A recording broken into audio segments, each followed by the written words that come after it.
Hello everyone. ये SSC CGL pre का जो 1 दिसंबर का लास्ट शिफ्ट का यानी थर्ड शिफ्ट का जो पेपर था, इसके 25 क्वेश्चन आज सॉल्व करता हूँ मैं, और आपको ऐसी अप्रोच बताता हूँ कि जिसमें 15 से ज़्यादा क्वेश्चन आप केवल देख के ही सॉल्व कर सकते हो, बिना पेन कॉपी के ही कर सकते हो। तो क्या आपकी अप्रोच होनी चाहिए, क्या स्ट्रेटेजी होनी चाहिए कि जिसको आप 25 में से 15 क्वेश्चन बिना पेन कॉपी के सॉल्व कर पाएं, और 10 में भी आपको बहुत ही कम जरूरत पड़ेगी कि जिनमें आपको पेन और कॉपी की जरूरत पड़े। बाकी आधा क्वेश्चन मैं आपको बिना पेन कॉपी के ही बता दूंगा कैसे सॉल्व करना है। देखो, समझाने के लिए मैं आपको हो सकता है कि यहाँ पे पेन और कॉपी का यूज करना पड़े, क्योंकि आपको अगर मैं ऐसे ही बताऊंगा, ओरल बताऊंगा, तो आपको समझ में नहीं आएगा। इसलिए मैं पेन कॉपी का यूज करूंगा आपको समझाने के लिए, बट ऐसी अप्रोच भी बता दूंगा कि आप बिना पेन कॉपी के भी कर सकते हो। तो चलो शुरू करते हैं वीडियो को और देखते हैं पहला क्वेश्चन क्या है। दिए गए त्रिभुज में कोई एक ट्रायंगल है, एबीसी एक ट्रायंगल मिला है, और उसने बोला है कि बीसीए का समद्विभाजक है। बीसीए, देखो यहां से बी सी और ए, इसका जो समद्विभाजक है वो आपको यहां पे मिल गया है सीडी। ये सी है यहां पे और ये यहां पे डी है, तो CD है जो समद्विभाजक मिल गया है। ठीक है, उसके आगे क्या मिलता है इसको देखते हैं। CD is equal to DA, CD और DA ये दोनों इक्वल है। BDC 76 है, BD और C ये वाला है जो 76 है। तो CBD का माप कितना होगा, CBD बताना है आपको। CBD ये वाला आपको बताना है कितना होगा। चलो इसको देखते हैं। जब ये 76 है तो ये वाला कितना होगा, क्योंकि पूरा तो 180 हो जाएगा, तो ये बचेगा आपका 104। जब ये 104 हो गया है और यहां से देखो ये CD और DA इक्वल हैं, तो यहां के दोनों एंगल भी इक्वल होंगे, ये दोनों एंगल भी इक्वल होंगे। तो कितने होंगे, 104 यहां पे हो गया है, 76 बचा है, मतलब 38 यहां पे हो गया, 38 यहां पे हो गया, तभी तो दोनों का मिलके योग 76 होगा। तो ये 76 हो गया है यहां से 38 और 38। अब उसने बोला है आपसे कि ये 76 हो गया है, यहां से 38 है। अब देखो 38A हो गया है, यहां से 38A हो गया है, और उसने बोला है ये समद्विभाजक है। समद्विभाजक मतलब हो गया है कि कोण C, जो एंगल C ड्रॉ हो रहा था, इसका समद्विभाजक एंगल बाइसेक्टर क्या है, CD है, तो 38AB होगा। अब देखो इस ट्रायंगल में, कौन से ट्रायंगल में देखना है, CBA में। CBA में देखोगे तो 38 आपको ये मिल गया है और 76, अगर इतना पूरा देखोगे तो 76 मिल गया है, यानी 76, 38, और यहां पे कितना होना चाहिए कि तीनों का सम आपका 180 डिग्री होगा। अगर इनका ऐड करें तो 14 हो गया, 114 हो गया, 114 हो गया है। तो आपको कितना और चाहिए कि आपका 180 हो जाए, तो 66 डिग्री चाहिए, तो 66 आपका आंसर हो गया, 66 डिग्री इसका आंसर हो गया है। चलो अगले क्वेश्चन को देखते हैं। आप वीडियो को पॉज करके भी खुद से सॉल्व कर सकते हो कि इसका आंसर कितना आएगा, और उसके बाद में आप सॉल्यूशन के लिए वीडियो को देख सकते हो। अगला क्वेश्चन देखते हैं। कोई कंपनी है, 6 कंपनी है A से F तक, और इन्होंने जो मैन्युफैक्चर की है वो साइकिल्स हैं। यहाँ पे B द्वारा बेची गई साइकिलों की संख्या, B द्वारा 90 है, D द्वारा 165 है। तो आपको पता है कि 90 है जो 15 से कैंसिल हो जाएगा, तो 15 से करेंगे तो 6 इसमें आएगा, 15 से करेंगे 11 इसमें आएगा। तो ये तो ओरल था, यहाँ पे कुछ आपको करना ही नहीं था, ओरल ही कर सकते थे। 6:11 जिसमें आया वो आपका करेक्ट ऑप्शन हो गया। चलते हैं अगले क्वेश्चन पे। देखो इसको भी मैं बताता हूं कि आपको कैसे ओरल करना है। cos A is equal to, अब जैसे ही cos A is equal to 9/41 आया, तो मेरे माइंड में एक ट्रायंगल का फिगर बना, और यहां से देखा cos A, cos is equal to क्या होता है, बेस डिवाइड बाई हाइपोटेन्यूज। तो यहां पे 9/41 ये हो गया है। तो जब 41 हाइपोटेन्यूस है यानी कर्ण है, 9 यहाँ पे बेस यानी आधार है, तो लंब यानी परपेंडिकुलर कितना हो जाएगा, 40 हो जाएगा। ये पाइथागोरस ट्रिपलेट होते हैं, अदरवाइज आप इसका स्क्वायर करके और पाइथागोरस थ्योरम करके भी आप बता सकते हो। तो cot A is equal to 10A का ऑपोजिट यानी 9/40 आना चाहिए, तो ये आपका इसका आंसर हो जाएगा। चलो अगला क्वेश्चन देखते हैं। अगले क्वेश्चन में जो फोर्थ नंबर क्वेश्चन मिला है, वो सबसे बेस्ट क्वेश्चन है। इस शिफ्ट का सबसे बेस्ट क्वेश्चन में से एक है फोर्थ नंबर क्वेश्चन। इसमें क्या पूछा गया है, इसमें उसने बोला है आपसे कि 750 PQ इफ 5 डिजिट की एक संख्या है, एक नंबर है 5 डिजिट का, 3, 7, 11 से टोटली डिवाइड हो रहा है, 3, 7 एंड 11 से डिविजिबल है, तो बताना है P + 2Q is equal to क्या होगा, P + 2Q is equal to क्या होगा, ये आपको बताना है। अब आप एक चीज बताओ कि यहां पे जो आपको नंबर मिला है, देखो पहली मेथड तो क्या है कि 7505Q, आप 3 की डिविजिबिलिटी लगाओ, P और Q को क्या होना चाहिए, 7 और 5 12 हो गया, इनका योग P और Q का जो सम होगा वो 3 से डिविजिबल होना चाहिए। दूसरा 11 का आप रूल लगाओ, तो 11 के रूल में क्या होता है कि जो अल्टरनेट नंबर होते हैं उनके सम का जो डिफरेंस होगा वो आपका 0 या फिर 11 से डिविजिबल होना चाहिए। पता होगा आप लोग को 11 का जो रूल होता है, डिविजिबिलिटी रूल, वो क्या होता है, तो यहां से 11 का भी लगाना चाहिए। और दूसरी जो मेथड है मैं वो बता रहा हूं कि दूसरी मेथड के अकॉर्डिंग आपको क्या करना है। अगर मैं बोलूं कि 2 और 9 से जो डिवाइड होना चाहिए वो कौन सा नंबर है, तो आप बोलोगे 18। सबसे छोटा नंबर कौन सा है, आप बोलोगे 18। कैसे पता, इनका एलसीएम किया। अगर मैं बोलूं 7 और 8 से जो टोटली डिवाइड हो वो कौन सा नंबर है, सबसे पहला नंबर, तो आप बोलोगे 56, बिकॉज 8 और 7 का एलसीएम मैंने लिया तो 56 आया। सेम अगर मैंने बोला 3 और 7 और 11 इनसे डिवाइड होने वाला सबसे पहला नंबर कौन सा है, तो 11 7 जा 77 और 7 73 जा हो जाएगा, यहां पे 77 3 जा कितना हो जाएगा, 210 और 21 231। तो ए हो गया है आपका 231 नंबर ऐसा है जो पहला ऐसा नंबर है जो 3 7 11 से डिवाइड होगा।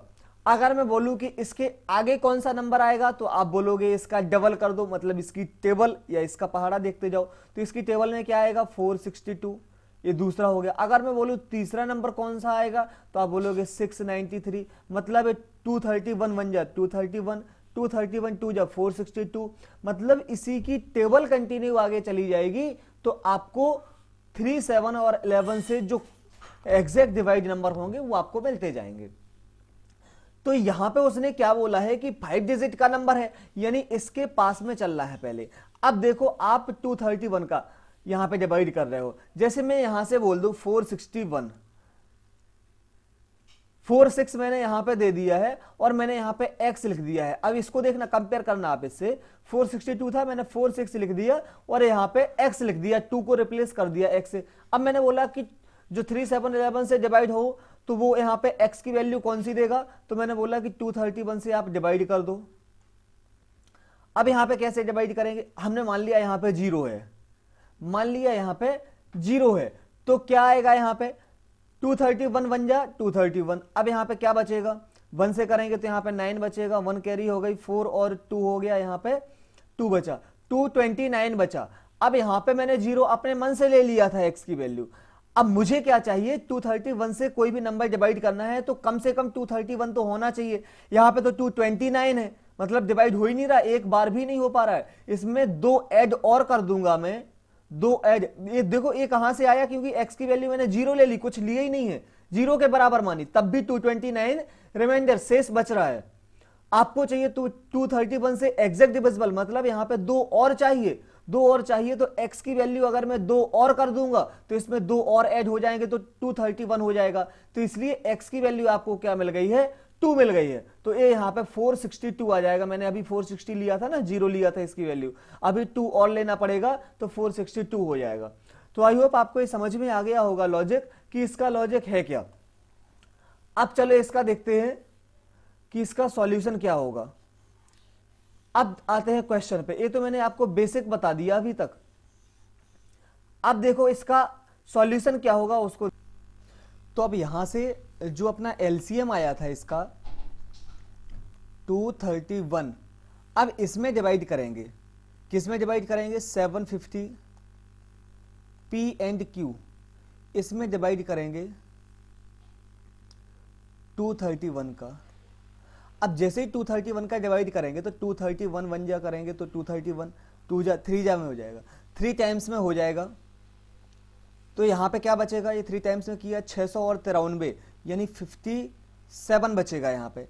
अब बचा यहाँ पे P और Q, तो P और Q दोनों को मैंने अगर 00 मान लिया तो 00 यहाँ पे आ गए। अब देखो कितनी बार हो रहा है, 2 बार फिर से डिवाइड हो जाएगा, तो 2 बार में क्या आएगा, 2 बार में हो जाएगा आपका 462 हो जाएगा। तो यहाँ से 38 और बचा और 108 बचेगा, 108 और 00 और है, सॉरी सिंगल जीरो है, 108 और सिंगल जीरो। अब अगर 5 बार नहीं 4 बार करना पड़ेगा, तो 231 का 4 बार करेंगे तो 800, 920 और 924, 924 हो जाएगा। तो बचेगा 76 और 80, 76 80 80, 160 में से 4 घटाएंगे तो 176, सॉरी 176, 80 160, 160 में से 4 घटाएंगे 156, 156 बचेगा यहाँ पे। अब ये जो रिमाइंडर बचा है ना 156, अभी देखो x मान के किया था तो उसमें 2 बच रहा था, तो 2 हमने ऐड कर दिया था। यहाँ पे देखो 156 आ रहा है। अब 156 जब आ गया है मेरा, तो कितना और चाहिए कि 231 से डिवाइड हो जाए, तो 156 को माइनस कर देंगे 231 से, तो क्या बचेगा, अगर इन दोनों का माइनस देखेंगे तो क्या बचेगा, 6 और 5 11, एक बचा, 6 और 7 13, एक बचा यहाँ पे 75, यानी 75 आपको और चाहिए, तो आपका 231 से एग्जैक्ट डिवाइड हो जाएगा। तो अगर यहां से 75 लिखते हैं, यानी 75 का मतलब क्या हो गया, P की वैल्यू क्या आनी चाहिए 7, Q की वैल्यू आनी चाहिए 5। अब देखो P प्लस 2Q की वैल्यू बतानी है, ये बतानी है आपको P प्लस 2Q। P की वैल्यू कितनी है 7 प्लस 2Q, 2Q का मतलब हो गया 5 2 जा 10, तो 10 और 7 17 जिस ऑप्शन में होगा वो आपका करेक्ट ऑप्शन हो जाएगा। तो देखो मेरा बताने का मतलब ये था कि आपको चीजें समझ में आ जाएं, अदरवाइज आपको यहां से डायरेक्ट एलसीएम इनका लेना है। एलसीएम का मतलब डायरेक्ट तीनों का मल्टीप्लाई कर दोगे, क्योंकि इन तीनों में कुछ भी नंबर कॉमन है नहीं, तो यहां से तीनों का मल्टीप्लाई कर दोगे और डायरेक्ट आप 750 पी क्यू में डिवाइड कर दोगे। ये प्रोसीजर बस आपको करना है। इसके पहले जो मैंने बताया है वो केवल आपको थ्योरी समझाने के लिए बताया है। तो इस टाइप के बहुत क्वेश्चन अब आने लगे हैं, तो जिनमें से एक टाइप ये भी था, ये भी मैंने बता दिया है। चलते हैं अगले क्वेश्चन पे। तो अगला क्वेश्चन क्या है, आपको टाइम एंड डिस्टेंस से रिलेटेड मिला है, और अगले क्वेश्चन के अकॉर्डिंग देखेंगे कि किसी निश्चित दूरी का 2/3 भाग इतने की स्पीड से, 1/4 भाग इतने की स्पीड से और शेष भाग इतने की स्पीड से तय किया गया। तो पूरी यात्रा के लिए औसत जो स्पीड है, एवरेज स्पीड है, वो आपको बताना है क्या होगी। चलो देखते हैं इसका। 2/3 भाग है, 45 की स्पीड है, 1/4 है और 75 है। अगर मैं इनको देख लेता हूं तो मैंने देख लिया कि इनका जो एलसीएम है वो कितना में मान लिया मैंने 300 मान लिया। 2/3 1/4 मतलब मैंने 300 मान लिया कि 300 डिस्टेंस हो गई, 300 किलोमीटर, 300 किलोमीटर की डिस्टेंस हो गई। एक टोटल डिस्टेंस मान ली। डिस्टेंस आप कितनी भी मान सकते हो, यहां पे डिपेंड नहीं करता है कि आपको क्या मानना है, जितनी आपको डिस्टेंस माननी हो वो आप मान सकते। 300 किलोमीटर मैंने अपने मन से मान लिया। क्यों मान लिया, क्योंकि 2/3 मतलब 3 से डिवाइड होना चाहिए उसको, 1/4 4 से भी डिवाइड होना चाहिए। तो आप कोई भी डिस्टेंस ऐसी मान सकते हो अपने मन से। 45 से 2/3 का मतलब 200 किलोमीटर और 45 की स्पीड से चलना है आपको। तो time is equal to distance divide by speed, ये हो गया है यहाँ का टाइम। यहाँ का टाइम देखो, 1/4 का टाइम देखो, 1/4 का मतलब 75 किलोमीटर, 60 किलोमीटर पर आवर की स्पीड से जाना है। और शेष कितना बचा है 275, तो ये हो गया है 25 किलोमीटर और शेष डिस्टेंस बची है उसको 75 किलोमीटर पर आवर से चलना।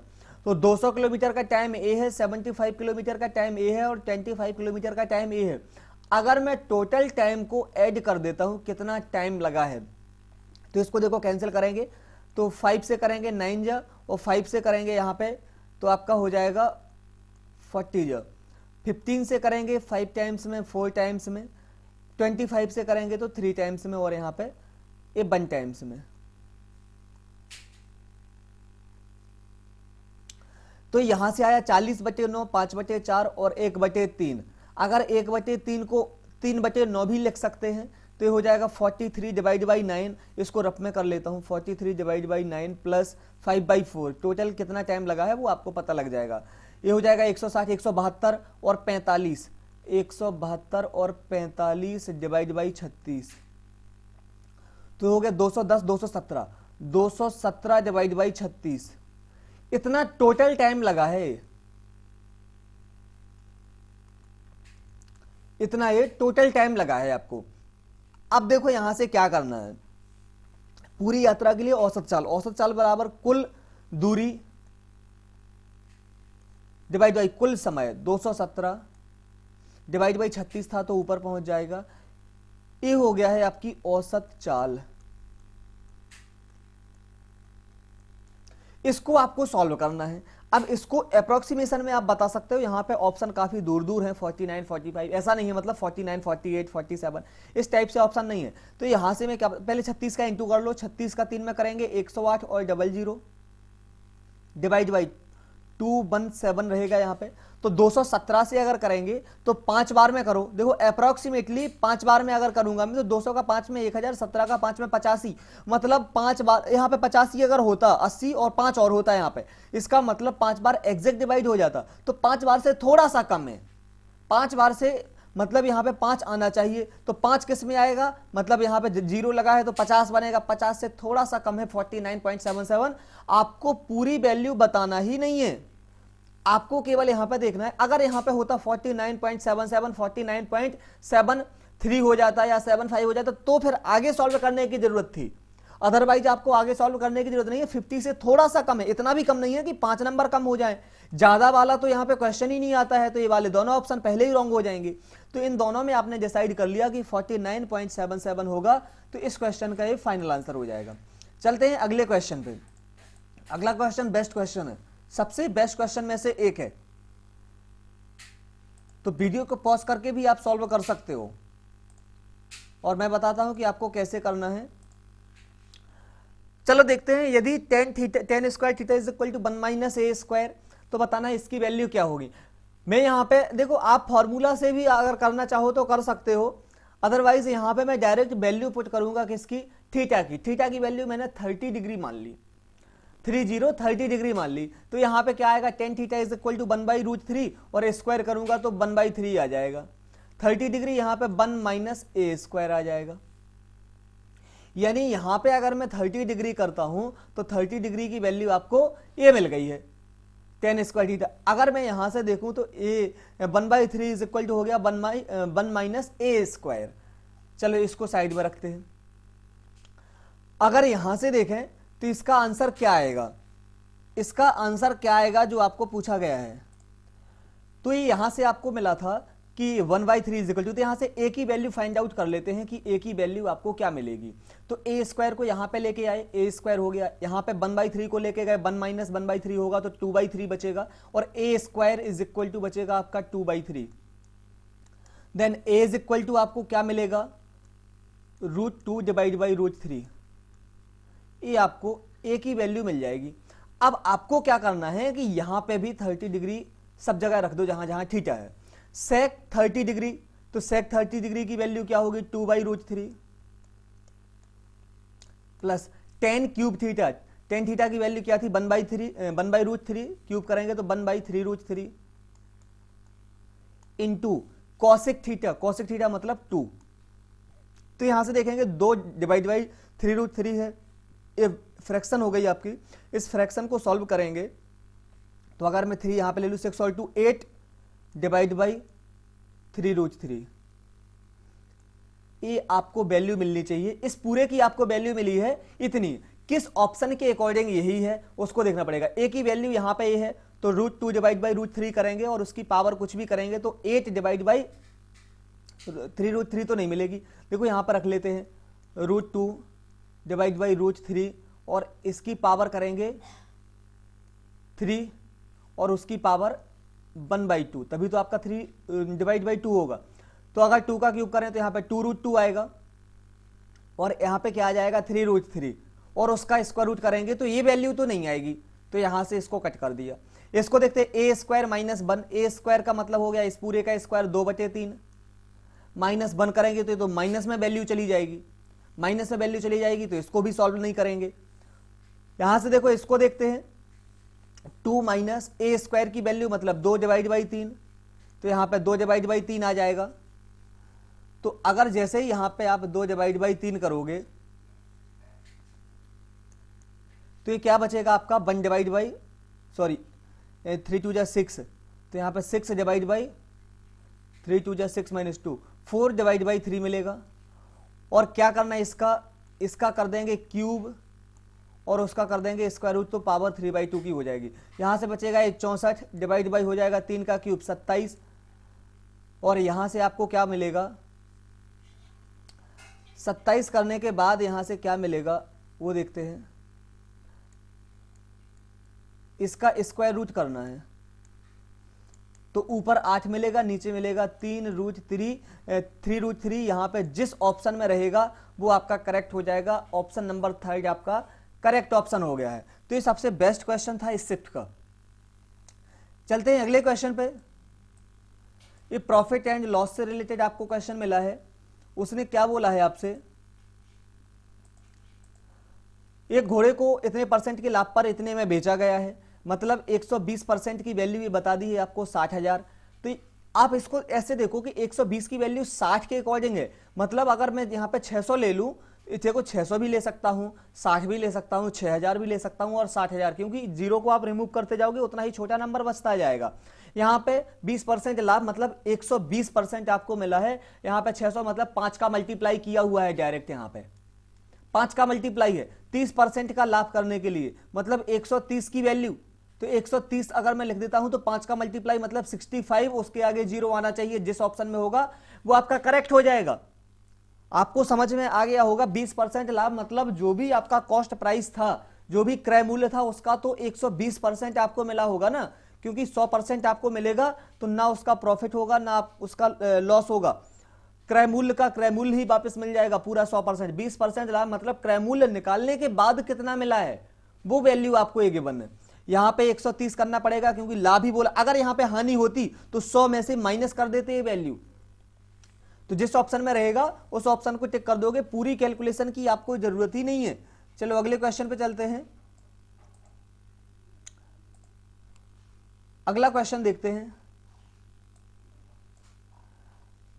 36 लीटर डीजल में एक ट्रक इतना चलता है, 33 में कितना चलेगा। अच्छा 36 से देखो, 36 की टेबल में कितने टाइम्स में आएगा उसको देखो। अगर मैं करूं यहां से 10 बार में तो पूरा आ जाएगा, और 2 बार और आएगा तभी तो 6 दूनी 12 यूनिट डिजिट आ रहा है, मतलब 12 बार ये हो सकता है। तो 12 बार यहां पे भी करना पड़ेगा। लास्ट में कितना आना चाहिए, 3 4 जा 3 2 जा, यहां पे 6 आना चाहिए। चलो देखते हैं इसमें कितना है, पूरा है क्या। 36 का करेंगे तो आपको मिलेगा 360 मिल गया है। तो यहां पे 32 है, सॉरी 11 है, 11 भी नहीं, डिवाइड में आएगा 492। 36 की वैल्यू आपको मिली है 492, यानी कितना मिला है। अगर 10 बार में कर दूंगा तो 360 हो गया है, यहां से माइनस 360 से कितना बचा है, 52 बचा है, 52 बचा है यहां से, सॉरी 42 कितना बचा है यहां से। 36 की वैल्यू है, डायरेक्ट निकाल दो। 33 की वैल्यू कितनी होगी, 12 से अगर करूंगा मैं तो 12 हो जा 48, 12 बन जा 12, यहां से 12 3 जा 3, 11 जा 11 का मल्टीप्लाई करेंगे तो लास्ट में आपका 1 आना चाहिए। 41 मल्टीप्लाई 11 करना पड़ेगा ना। तो इसको सॉल्व करने की जरूरत नहीं है, क्योंकि यहां पे लास्ट डिजिट देखो आपको 1 इसी ऑप्शन में मिल रहा है, इसलिए ऑप्शन आपका करेक्ट ऑप्शन हो जाएगा। अगला क्वेश्चन देखते हैं। अगला क्वेश्चन आपको इसका एलजेब्रा का मिला है। P plus q is equal to, आपको ये वैल्यू मिली है, p q is equal to ये वैल्यू मिली है, तो इसकी वैल्यू आपको बतानी है। इसकी वैल्यू देखो, P Q plus Q cube, ये फॉर्मूला है, ये फॉर्मूला आपको पता होना चाहिए। P प्लस क्यू,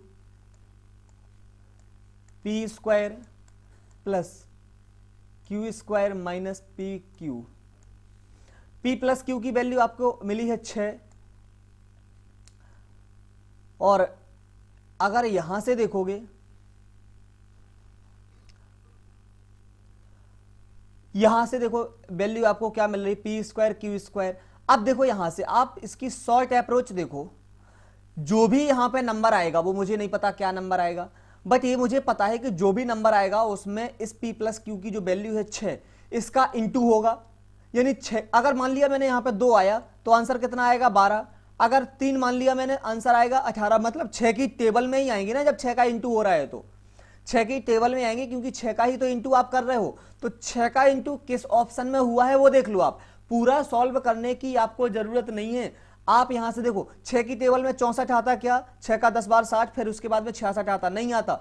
6 की टेबल में 81 नहीं आता, 6 का इसमें करेंगे 24, एक बचा 16, 6 की टेबल में नहीं आता, तो 24 का 6 में 144, 100% आपका ये ऑप्शन हो जाएगा। इसको आपको सॉल्व करने की जरूरत नहीं है। अगर आपको पूरा ही सॉल्व करना है तो आप क्या करो, पी स्क्वायर क्यू स्क्वायर की वैल्यू चाहिए, बिकॉज आपके पास पी क्यूब की वैल्यू तो है, इसकी वैल्यू के लिए इसमें आप ए प्लस बी का होल स्क्वायर का फॉर्मूला लगाओ, उसके बाद में आपको जो वैल्यू मिलेगी वो आपको यहाँ पे वैल्यू पुट करनी पड़ेगी। तो मैंने इसको देख लिया कि जब 6 का मल्टीप्लाई हो रहा है, इसका मतलब 6 का मल्टीपल ही होगा, तो 6 का मल्टीपल 144 मुझे मिला है, इसलिए इस क्वेश्चन का ये आंसर हो गया। केवल आपने देख के ही बता दिया, इसमें कुछ करना ही नहीं था आपको, केवल ये देखा और 6 आपको मिला है पी प्लस क्यू की वैल्यू, मतलब 6 की टेबल में जो भी आएगा वो आपका आंसर। अगर 2 ऑप्शन होते ऐसे, अगर 2 ऑप्शन ऐसे होते जो 6 की टेबल में आ रहे हैं तो आपको सॉल्व करने की जरूरत थी। चलो अगले क्वेश्चन पे चलते हैं।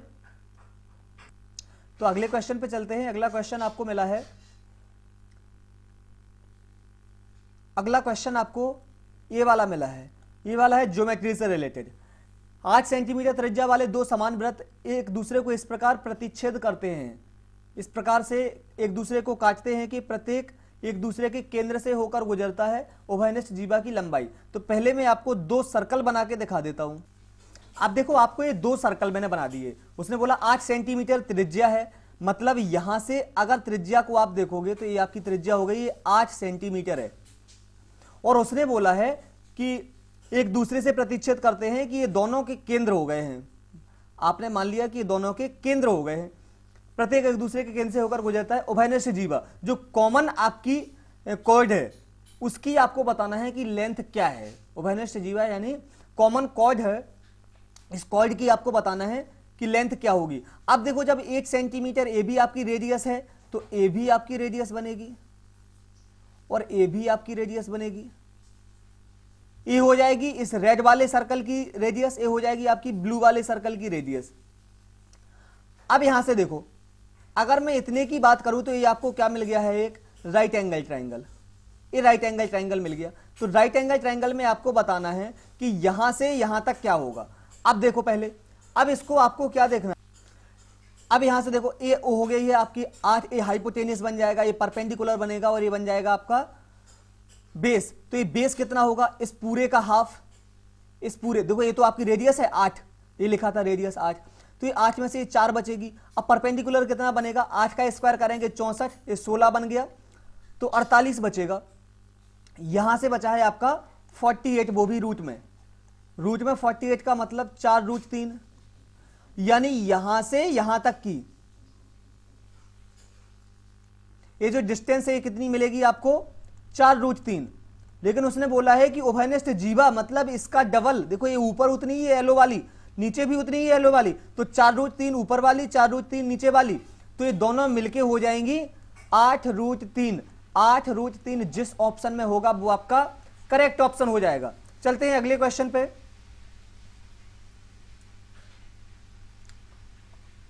अगला क्वेश्चन टाइम एंड वर्क से रिलेटेड है। 6 पुरुष और 8 महिलाएं किसी काम को कर रही हैं, 10 दिन में कर सकती हैं। 6 पुरुष प्लस 8 महिलाएं किसी काम को 10 दिन में कर सकती हैं, और वही काम 26 पुरुष 48 महिलाएं 2 दिन में कर सकती हैं। तो यहां से देखो पहले आप पुरुष और महिला की इफिशियंसी देख लो। 10 का 6 में 60 पुरुष, 8 का 10 में 80 महिलाएं बराबर 26 का 2 में 52 पुरुष प्लस 96 महिलाएं। अगर पुरुष को पुरुष के साथ में लेके जाओगे तो यहां पे 8 बचेगा, 8 पुरुष बराबर 80, यहां पे लेके जाओगे 16 महिलाएं, मतलब पुरुषों की संख्या से डबल महिलाएं। 1 पुरुष बराबर 2 महिलाएं, ये आपने इफिशियंसी निकाल ली कि चाहे आप एक पुरुष को लगा दो चाहे दो महिलाओं को लगा दो, दोनों की इफिशियंसी इक्वल है। तो यहां पे क्या करेंगे, 15 पुरुष मतलब कितनी, 30 महिलाएं हो जाएंगी, और 20 महिलाएं और हैं, तो 50 महिलाएं कितने में करेंगी, मान लिया एक्स में करेंगी। यहां पे देखो, चाहे आप इसको ले लो चाहे आप इसको ले लो, नंबर छोटा इसका है तो इसको देखते हैं 6 पुरुष बराबर, यहां पे महिलाओं में चेंज किया है तो यहां पे भी महिलाओं में चेंज कर लो, 6 पुरुष मतलब 12 महिलाएं और 8 महिलाएं, 20 महिलाएं 10 दिन में कर सकती हैं। तो यहां पे महिलाओं से महिलाएं कैंसिल, 0 से 0 कैंसिल, यहां पे 5 से करेंगे तो ये 2 बार में कैंसिल, 2 का 2 में 4, x is equal to 4 days, 4 दिन जिस ऑप्शन में होगा वो आपका करेक्ट हो जाएगा। अगला क्वेश्चन देखते हैं, फिर से आपको मिल गया है अलजेब्रा से रिलेटेड क्वेश्चन। ये क्वेश्चन भी सबसे बेस्ट क्वेश्चन में से एक था। देखो हर शिफ्ट में 5 से 6 क्वेश्चन आपको सबसे बढ़िया क्वेश्चन मिलेंगे जिनका स्टैंडर्ड बहुत हाई होगा या अच्छा होगा। यहां पे देखो, अगर मैं इसको करूंगा क्रॉस मल्टीप्लाई तो a square plus b square plus c square minus 1024 equal minus का 2ab प्लस का हो जाएगा आपका 2bc और प्लस का हो जाएगा 2ca, ये हो गया। अगर इसको मैं देखूंगा तो अगर यहां पे देखो a square plus b square plus c square, ये माइनस का है, ये हो जाएगा आपका यहां पे आएगा तो प्लस का 2ab minus 2bc minus 2ca, और इक्वल में 1024 को इस साइड लेके जाओगे तो प्लस का हो जाएगा। अभी डायरेक्ट आपका फॉर्मूला बन गया a square plus b square plus c square. अब देखो माइनस का क्या रहेगा, इन दोनों में देखो माइनस है, दोनों में कॉमन क्या है, c कॉमन है, तो c कॉमन है तो इसका मतलब a प्लस बी माइनस सी होगा और इसका स्क्वायर होगा। आपका ये फॉर्मूला ऊपर लिखा है। इक्वल में कितना है 1024, किसका स्क्वायर है, अगर मैं स्क्वायर से कैंसिल करूं तो a plus b minus c is equal to 32 मिलेगा, क्योंकि 32 का स्क्वायर है, दोनों साइड का स्क्वायर रूट कर दिया। अब उसने पूछा है आपसे a plus B is equal to 5c, इसकी जगह पे आप 5c लिख सकते हो, तो 5c minus 1c, 4c is equal to 32, then c is equal to 8। तो c की वैल्यू उसने पूछी है, c की वैल्यू यहां पे 8 हो जाएगी, ये आपका आंसर हो गया है। चलिए अगले क्वेश्चन पर देखते हैं। उस घन का कोर ज्ञात कीजिए। उसने बोला है कोई भी एक क्यूब है, उसकी साइड आपको बताना है जिसका आयतन इतने इतने वाले कोर वाले घनों के आयतन के योग के बराबर हो। तो पहले इनका योग देख लेते हैं। इसका 216 मिलेगा, इसका 512 मिलेगा, क्योंकि फॉर्मूला होता है घन का आयतन बराबर ए क्यूब यानी भुजा का क्यूब। तो ये 216 हो गया, ये 512 हो जाएगा, ये आपका 1000 हो जाएगा, 1500 और 200 1700, और ये बन जाएगा 28। यानी इन तीनों का अगर मैं सम कर दूंगा तो 1728 मिलेगा।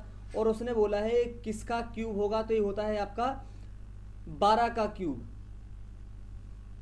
तो ये 12 का क्यूब हो गया। उस घन की कोर यानी साइड बतानी है, तो 12 अगर साइड होगी तो उसका आयतन 1728 के इक्वल हो जाएगा। ये आपका आंसर हो गया है। चलो अगला क्वेश्चन देखते हैं। तो सब ओरली क्वेश्चन थे, केवल आपको प्लस करके बताना था कि उसकी साइड क्या होगी। चलो इसको देखते हैं। ये मिला है आपको पाई चार्ट से रिलेटेड क्वेश्चन है, और इस पाई चार्ट में क्या है उसको देखते हैं। उसने बोला है कि एक आपको वृत्त दिया गया है जिसमें कुछ कंपनी है, ए से लेके एच तक, सॉरी DEFGHIJ, ये कंपनियां हैं, और इनको बताना है इनकी जो सेलिंग है वो आपको शो की गई है 2880 इसमें बता दिया है। तो पूछा क्या है, जी और एच की औसत बिक्री। अब देखो इसको करने का तरीका क्या है, जी और एच आप 13 की वैल्यू बता सकते हो, क्योंकि ये 360 डिग्री पूरा हो गया, तो 360 डिग्री की वैल्यू आपको ये मिली। 13 की वैल्यू निकालो, एच का मतलब 73 की वैल्यू निकालो। दूसरा तरीका आपका क्या है, ये तो बिल्कुल बेसिक से हो गया, सबकी वैल्यू निकाल के आप एवरेज बताओगे। दूसरा और शॉर्ट तरीका क्या है कि इन दोनों का आप एवरेज, पहले इनको प्लस कर दो तो 73 और 13 मिलेगा 86, यानी जो जी और एच है इनका जो एवरेज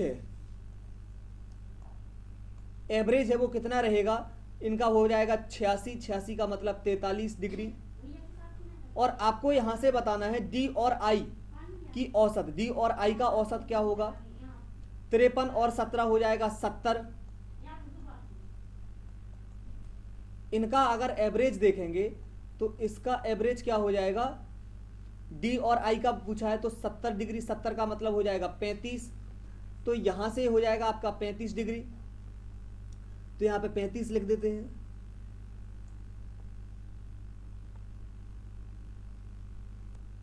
यहां पे आ जाएगा आपका 35 डिग्री, 35 डिग्री इसका एवरेज हो गया। उसने पूछा है कि इसकी औसत बिक्री से कितना अधिक, मुझे 2880 देखना ही नहीं है, क्योंकि यहां से देखो कितना ज्यादा है, 8 ज्यादा है। किसमें से 8 ज्यादा है? 35 से। तो 35 में से 8 कितना परसेंट होगा? यहाँ पे 5 से करेंगे 7 बार में, 5 से करेंगे 20 बार में, 20 8 160 डिवाइड बाई 7, यानी यहाँ से अगर देखूंगा कितने का 7 में इंटू करूंगा, 23 का 7 में 161, लगभग 23 डिग्री के आसपास आना चाहिए। तो 23 डिग्री के आसपास आपको ये मिला है, 23 से थोड़ा सा कम, क्योंकि 161 से ये कम है ना, तो 23 से थोड़ा सा कम 22.86% हो गया। ये आपका आंसर हो गया है। चलो अगले क्वेश्चन पे चलते हैं। अगला क्वेश्चन आपको ये मिला है, राम एक निश्चित यात्रा अपनी सामान्य चाल से 60% से तय करता है। मान लिया हमने दूरी d हो गई, उसकी जो स्पीड है वो x हो गई, तो उसको टाइम लगता है t आवर। यहां पे उसने बोला है 60% से करते हैं। अगर d डिस्टेंस को 60% से करते, तो यहाँ पे 60% का मतलब क्या हो गया है, 3/5x, तो 3 5 ऊपर जाएगा और 36 मिनट देरी से पहुंचता है, यानी टी टाइम तो लगना ही है। 36 मिनट को अबर में चेंज करेंगे तो 6 और 10, यानी किसको इसको करेंगे 12 से, तो 12 3 जा और 12 5 जा, इतना टाइम लगेगा। डी बाई एक्स की वैल्यू यहाँ पे पुट कर दो, ये पूरा टी बन जाएगा, डी बाई एक्स का मतलब, तो 5 डिवाइड बाई 3t और माइनस ए टी हो जाएगा, इज इक्वल टू में यहाँ पे हो जाएगा 5, 3/5। यहाँ पे अगर कैंसिल करेंगे इसको तो 2t डिवाइड बाई हो जाएगा 3 इज इक्वल टू 3/5। इनको अगर कैंसिल करेंगे तो मिलेगा आपको t is equal to 9 divide by 10। ये अबर में मिला है टाइम आपको, क्योंकि आपने यहाँ पे अबर में लिया था। मिनट में कन्वर्ट करने के लिए 60 का इंटू करो तो 54, 9 6 54 मिनट, जिस ऑप्शन में रहेगा वो आपका करेक्ट हो जाएगा। अगले क्वेश्चन पे चलते हैं। अगला क्वेश्चन क्या है? अगला क्वेश्चन आपको मिला है, ये भी अच्छा क्वेश्चन था, जो बेस्ट क्वेश्चन है इस शिफ्ट के, उनमें से एक क्वेश्चन ये भी है। 3 लोग हैं और इलेक्शन पर रिलेटेड ये क्वेश्चन है। राजू रवि अशोक का चुनावी मुकाबला हुआ, डाले गए 5% मत अवैध थे, यानी 95% मत ही डाले गए। राजू को कुल मतों का, यानी 100% का 30% इसको मिल गया, 30% तो केवल राजू को मिल गया। रवि को कुल मतों का, यहाँ पे जो रवि है उसको 32% मिला। अब देखो टोटल कितना परसेंट हो गया, 62% हो गया, 100 में से चला गया, कितना बचा 38%। 38 में से 5% अवैध हो गए, तो यहाँ पे जो अशोक को मिले होंगे वो कितने हो गए, देखो 68 और 5 73, मतलब 27% ही इसको मिले। तो उसने बोला है कि विजेता को सबसे कम मत प्राप्त कर, विजेता कौन सा हुआ, रवि 32 वाला, सबसे कम अशोक को 27, कितने ज्यादा हुए 5136, यानी इनका डिफरेंस कितने परसेंट है, 5%। 5% की वैल्यू 5136, तो बताना है कुल कितने मत थे, यानी 100% की वैल्यू कितनी होगी, ये आपको बता। देखो मल्टीप्लाई बाई 20 किया है, तो मल्टीप्लाई बाई 20 करेंगे, 20 का मतलब 2 में कर दो, 5000 का 2 में 10,000, 136 का हो गया 272, तो 10,000 यहां से ये हो गया है। और कितना करना है, 1 मिनट रुको,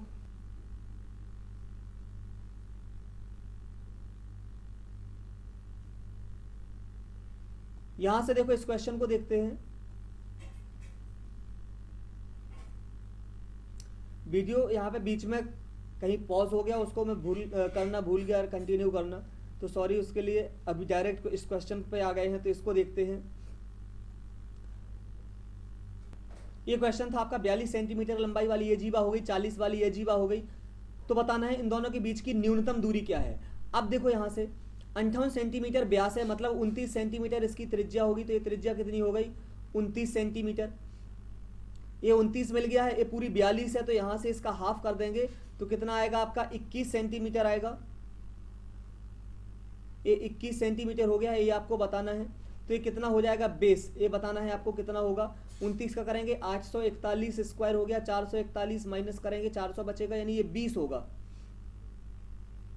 सॉरी ये कितना होगा आपका, ये होगा 20। परपेंडिकुलर आपका कितना होगा, ये तो पहले से 21 है, तो ये 20 होगा। 20 यहां से आ गया है। अगर मैं इसको देखूं तो ये देखो त्रिज्या आपकी 42 है, तो अगर इसके अकॉर्डिंग देखूं मैं तो 42 आपका ये रहेगा और यहाँ से इसको कितना 20 इसको करना पड़ेगा, तो ये 42 ए हो गया, 20 ए हो गया है, सॉरी 42 नहीं 29 इसकी त्रिज्या है, तो 29 ए हो गई है, 20 ए हो गई है, तो यहाँ से आपका 21 ए आ जाएगा। तो 20 और 21 में डिफरेंस कितने का है, 1 सेंटीमीटर का। तो 1 सेंटीमीटर आज के लास्ट क्वेश्चन का आंसर हो जाएगा।